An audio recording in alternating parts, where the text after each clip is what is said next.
اور یقین جانیے یہ مسئلہ ایک ایسا نا، یقین جانے لائنیں لگی ہوتی ہیں لوگوں کی، اور قسم اللہ کی ہے میں ایک بات آپ کو کہتا ہوں، ہمیں کبھی کسی دوسرے کے پاس جانے کی ضرورت نہیں پڑی، اللہ کی قسم ہے زندگی میں کبھی کسی مسئلے کے لیے کسی دوسرے کے پاس جانے کی ضرورت نہیں پڑی۔ اور مجھ سے آپ پوچھیں تو میں گواہی دوں کہ آپ کے شہر کے علماء کی بیٹیوں کے مسئلے ہیں تو الحمدللہ فتویٰ لینے کے لیے فقیروں کے پاس آتے ہیں، جی آپ فتویٰ دے دیں، آپ کے فتوے سے میری بیٹی کا گھر بس جائے گا، وہ آپ کے فتوے سے میری بیٹی کا گھر چل سکتا ہے۔ اللہ کی قسم ہے ہم عزتوں پہ ڈاکے نہیں ڈالتے، قسم اللہ کی نہیں ڈالتے، کبھی یہ بھی نہیں ہوا کہ پیسوں کی خاطر فتویٰ مرضی کا دے دیا ہے، یہ بھی نہیں کبھی کیا، ساری چیزیں سب کچھ ہے، جوانیاں ہیں، سارا کچھ ہے، لیکن کس چیز کا ڈر ہے؟ وہ ایک اللہ کا ڈر ہے، عزتوں کی حفاظت ہے تو اللہ کے ڈر کی وجہ سے۔ اور دلیل کیا ہے؟ سچے نبی کے صحابی رکانہ آپ کے پاس آئے اور کہا تھا محبوب میں نے ایک مجلس میں 3 طلاقیں اپنی بیوی کو دی ہیں تو کیا کروں؟ آپ نے پہلے استفسار کیا افی مجلس واحد، ایک مجلس میں کیا ہے؟ کہتے ہیں ایک مجلس میں کیا ہے، فرمایا فرجہا، اپنی بیوی سے رجوع کر لے، تیری 1 طلاق ہوئی ہے، 1 طلاق واقع ہوئی ہے، 3 نہیں ہوئی۔ تو بھائیو یہ ہے کہ ایک مجلس کی 3 طلاقیں، لیکن اگر 3 طلاقیں ریئلی دے دی ہیں یا ایک ہی مجلس کی 3 دی ہیں، ایک تو بات ہے کہ وہ ایک ہے، اگر آپ اس کو 3 مانتے ہیں پھر اس کے لیے رستہ ناجائز نکالا ہے حلالے والا۔ اس میں کیا ہوتا ہے بھئی فوری کسی لڑکے کے ساتھ نہ، اور ایسے بھی بدتمیزی کے واقعات ہیں، وہ مولوی صاحب خود کہہ رہے جناب یہ خدمات تو میں بھی پیش کر سکتا ہوں، میں بھی حاضر ہوں اس گند کو کھلانے کے لیے اور اس گند کو گھولنے کے لیے میں بھی تیار ہوں۔ لعن رسول اللہ صلی اللہ علیہ وسلم المحلل والمحلل لہ، جو حلالہ کر رہا ہے کروا رہا ہے اس کے اوپر لعنت ہے اللہ کی۔ کس نے کہا ہے؟ نبی رحمت صلی اللہ علیہ وسلم نے کہا ہے۔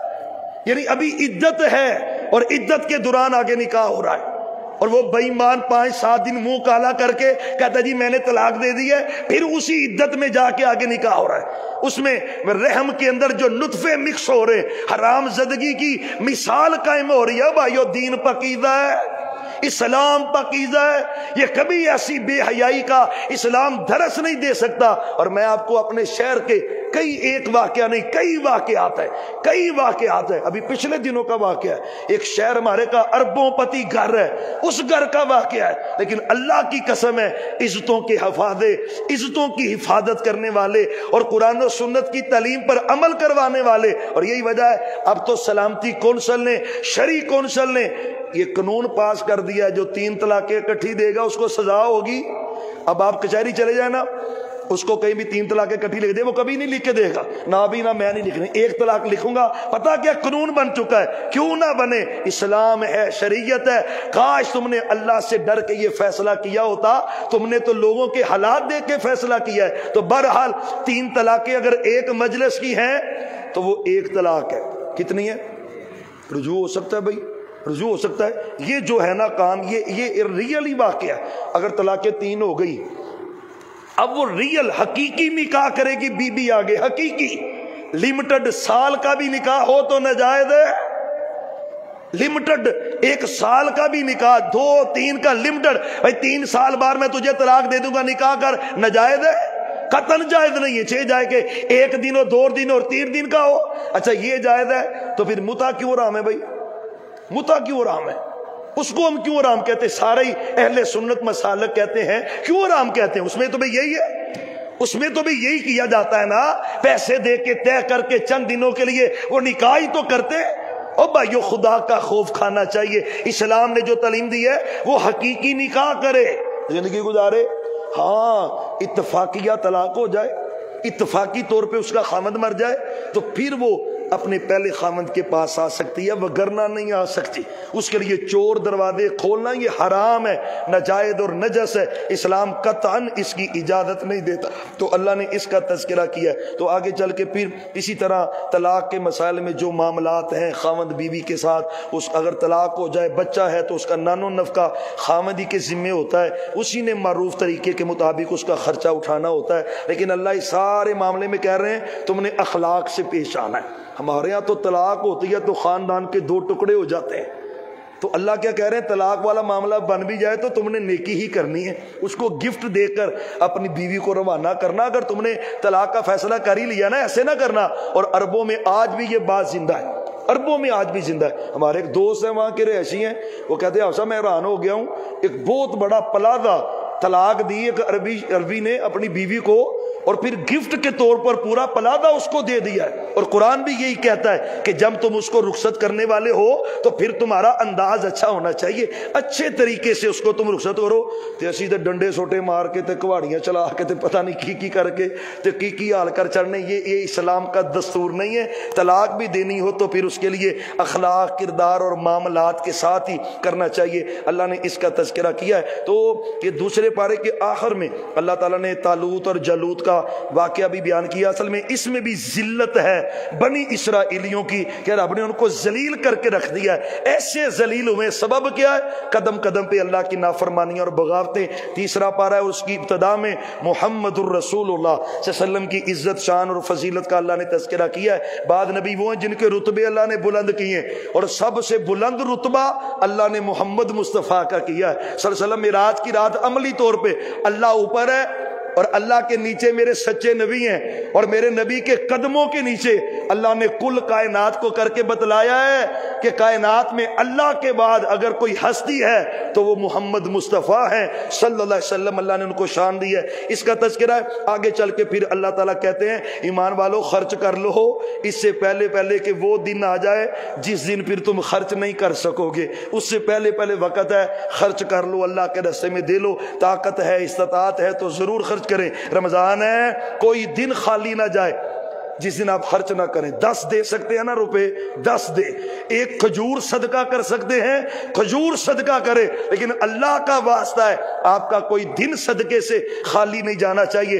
اتنا پیارا عمل ہے، تیز آندھی سے زیادہ تیزی سے میرے نبی صدقہ رمضان میں کیا کرتے تھے۔ خوب خرچ کریں، بیوی پر، بچوں پر، والدین پر، رشتہ داروں پر، یتیموں مسکینوں پر، اسلام کے ان مسافروں پر خوب خرچ کریں۔ اس کا تذکرہ آگے آیت الکرسی ہے، زبردست، شیطان کی ٹھکائی کرنے کے لیے، شیطان کا علاج کرنے کے لیے، اس کے شر سے بچنے کے لیے، اس کی شرارتوں سے بچنے کے لیے بھائیو آیت الکرسی، آیت الکرسی قسم اللہ کی یہ اتنا مجرب نسخہ ہے، اتنا مجرب۔ یہ ایک آیت ہے، اس میں 17 مرتبہ ضمیروں کے ساتھ یا ذاتی نام سے اس اللہ کا تذکرہ، 17 مرتبہ ایک آیت میں 17 مرتبہ ضمیریں لوٹتی ہیں اللہ کی طرف۔ اللہ لا الہ الا ہو الحی القیوم، کمال الفاظ ہے۔ کبھی ترجمہ آتا ہو تو وجود پہ وجد طاری کر دے کہ ایسی قرآن کی آیت کریمہ ہے، اس کو بھی زندگی کا حصہ بنائے۔ سفر پہ جائیں آیت الکرسی پڑھیں، دکان شاپ بند کرنی ہے آیت الکرسی پڑھے، گھر میں جانا ہے آیت الکرسی پڑھے، آیت الکرسی کو زندگی کا وظیفہ بنائے۔ پتہ نا وہ مشہور حدیث ہے، چور آیا تھا چوری کرنے کے لیے ابو ہریرہ رضی اللہ تعالیٰ عنہ کے پاس، صدقے کا مال، مدرسے کے پیسے تھے وہ، ہاں لوگوں کے پیسے صدقہ خیرات جمع تھا نا، تو ڈاکو پڑ گیا۔ تو حضرت ابو ہریرہ نے بتایا تھا، تو محبوب نے فرمایا ابو ہریرہ کل پھر آئے گا، پھر آیا، فرمایا ابو ہریرہ پھر آئے گا، پھر آیا۔ اور جاتے ہوئے جب پکڑا گیا نا، میں نبی علیہ السلام کے پاس تمہیں لے کے چلتا ہوں، اس نے کہا بھی ایک وظیفہ دے دیتا ہوں تم پڑھ لیا کرو، میں نہیں آؤں گا۔ اور شیطان آپ کہن دیا بھی میں نہیں ہوندا، پڑھ لیا کر، ہمیں وہ کہ میں آیت الکرسی پڑھ لیا کرو۔ سچے نبی کو آ کے بتایا نا تو آپ نے تصدیق کی سٹیمپ لگا دی۔ اس ابلیس کے کہنے پہ ہم نہیں عمل کرتے، ہم عمل اس لیے کرتے ہیں کہ محمد مصطفیٰ صلی اللہ علیہ وسلم نے سٹیمپ لگائی، آپ نے کہا، فرمایا ہے ابلیس پر بات بڑی سچی کر گیا، بات صحیح کر گیا۔ تو بھائیو سیکورٹی گارڈ رکھنے سے بھی زیادہ طاقت والا عمل وہ آیت الکرسی کا ہے، اس کو زندگی کا وظیفہ بنائے۔ آگے چل کے پھر اللہ تعالیٰ نے حضرت ابراہیم علیہ السلام کا جو مناظرہ ہوا اس کا ذکر ہے۔ اس کے بعد آگے چلتے ہوئے حضرت جو بستی الٹی ہو گئی اور پھر اللہ کے رسول صلی اللہ علیہ وسلم وہاں سے گزرے، انہوں نے کہا بھئی یہ کیسے اللہ اس کو دوبارہ زندہ کرے گا؟ اللہ نے اس کا ذکر کیا ہے، پرندوں کا دوبارہ زندہ ہونا ابراہیم علیہ السلام کی خواہش پر، اس کا تذکرہ ہے۔ اور آگے پورے 2 رکوع جو ہے نا وہ خرچ ہی خرچ ہے۔ اللہ کہتا ہے اعلانیہ دو پھر بھی اچھا ہے، چھپ کے دو پھر بھی اچھا ہے، لیکن جن چیزوں سے صدقہ ضائع ہوتا ہے، رشتہ دار کی مدد کر دی، کل کلا کو موقع آیا اس نے بات نہیں مانی، ساری عمر تینوں کھواندا رہا، اج سانوں ہی اکھاں کڈن لگ پے ہیں، قسم اللہ کی ساری زندگی کا صدقہ بیڑا غرق ہو گیا، ساری زندگی کا نیک صدقہ تباہ، تو نے اس پہ اجارہ داری کرنے کے لیے خرچ کیا۔ اللہ کہتا ہے نا، تکلیف کے ذریعے اپنے صدقے ضائع نہ کرو، ریاکاری کے ذریعے بھی ضائع نہ کرو، تکلیف کے ذریعے دے دیا تو بس اللہ کی سپرد ہے، بھائی میں نے تجھے اذیت دینے کے لیے نہیں کیا۔ تو اللہ کہتا ہے اس طرح نہیں نا تم صدقہ کر سکتے تو اچھی بات ہی کہہ لو، اور اچھی بات نہیں کہہ سکتے، کوئی دوست آپ سے مل رہا ہو تو سمائل ہلکی سی دیں، اوے ہسبو، اوے ہسنا بھی سننا تے یقین جاننی، جب کوئی دوست ملے نا تو ہمیں کسونا نہیں بٹے جانا چاہیے تھا 12 بجے نے منہ تے نہیں، یقین جانے حدیث ہے وَتَبَسُّمَكَ لِأَخِيكَ هُوَ لَكَ صَدَقَةٌ۔ ہمارے تو سیاسی چپکلیں ایسے ہوتی ہیں، بھی محاذ جاری ہوتے ہیں فیس بک پہ، کفر اسلام کی جنگ ہو رہی ہوتی۔ کل ایک بھائی ہمارے شہر کے ہی ہیں، کل پرسوں کی بات ہے، اس نے کہا بھی پرسوں کفر اسلام کا مارکا ہوگا، اللہ میری توبہ، اللہ میری توبہ۔ پھر میں نے اس کو فون کیا، اس کا اپنا ہی فون آ گیا، میں کہا بھائی پیارے بھائی جان کون سے کفر اسلام کا مارکا ہے؟ اوہ ہو آپ سب غلطی ہو گئی، میں ابھی ڈیلیٹ کرتا ہوں، اور کربلا کا واقعہ بھی بعض اس کی روایت بیان کرتے ہیں، بھائیو نہیں، یقین جانے نہیں، قسم اللہ کی نہیں، یہ نہیں کرنا، محبتیں پیار، فرمایا جب ملاقات ہونا تو تبسم، اپنے بھائی کو سلام لیتے ہوئے السلام علیکم، تھوڑا سا مسکرا دیں۔ سچے نبی فرماتے ہیں ایک ہلکی سی سمائل دینے سے اللہ بندے کے نامہ اعمال میں صدقہ کرنے کا اجر لکھ دیتا ہے۔ کیسا پیارا اللہ نے ہمیں دین دیا ہے۔ تو اللہ کہتے ہیں اچھی بات بھی صدقہ، اس کا تذکرہ ہے، اور اس کے آخر میں آخری رکوع سے قبل اللہ تعالیٰ سود کا تذکرہ فرما رہے ہیں۔ سود اللہ سے جنگ ہے، بھائی وقت کافی ہو رہا ہے، باتیں ایسی پیاری پیاری ہیں اور وہ چھوڑنے کو دل بھی نہیں کر رہا، اور معاشرتی مسائل بھی ہیں، لکی کمیٹی، بولی والی کمیٹی، سود پہ قرضے، یہ ساری چیزیں پیارے بھائیو خدا کا واسطہ بچ جائیں، ان سے بچ جائیں، یہ اللہ سے ڈائریکٹ جنگ ہے۔ میں آپ کو کئی نام گنوا دوں شہر کے جو سودی لین دین کرتے تھے تو رب نے تباہ کر کے رکھ دیا ہے، نام و نشان ان کے مٹ گئے، سبب کیا ہے؟ سود کا لین دین ہے۔ تو خدا را بھوک کاٹ لیں پر سود پہ کوئی چیز نہ لیں، نہ سود پہ لیں نہ دیں۔ اور اس کے بعد اللہ کہتے ہیں جو بھی معاملے کرنے ہو نا آپس میں، اس کے لیے لکھت پڑھ کر لینی چاہیے۔ اس پورے رکوع میں اللہ نے اس کا تذکرہ کیا ہے، لیکن آگے گنجائش ہے، فَإِنْ أَمِنَ بَعْضُكُمْ بَعْضًا، اگر تمہارا آپس میں اعتماد ہو ایک دوسرے پر تو پھر ویسے بھی کر سکتے ہو، لیکن پھر بھی بہتر کیا ہے؟ تحریر کر لیں۔ یاریاں سجنیاں دشمنیاں بدل جاندیاں نے، کی پتہ لگتا ہے تو بندے دے مکرندہ کی پتہ لگتا ہے، تو اگر تحریر لکھی ہوگی تو وہ سند ہوتی ہے، تو یہ بہترین عمل ہے، لکھ لیں، تحریر کر لیں۔ تو آخر میں سورہ بقرہ کی 2 آخری آیات ہیں، پورا ہی قرآن مکے مدینے میں آیا ہے، پورا ہی قرآن، یہ 2 آیتیں دینے کے لیے اللہ نے محمد مصطفیٰ کو آسمانوں پہ بلایا۔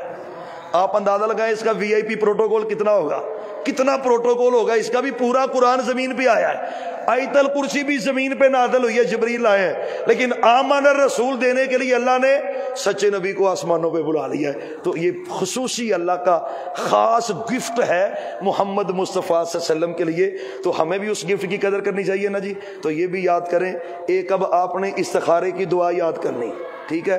آیت الکرسی تو سب کو یاد ہی ہوگی انشاءاللہ، آمن الرسول بھی بڑے بھائیوں کو یاد ہوگی، جن کو یاد نہیں ہے خدا را وہ بھی یہ یاد کر لیں، قیمتی گفٹ ہے اللہ کی طرف سے، جو سنایا ہے اللہ اس کو قبول فرما لے، کوئی کمی کوتاہی ہے اللہ اس کو درگزر فرما دے۔ وما توفیقی الا باللہ، آخر دعوانا ان الحمدللہ۔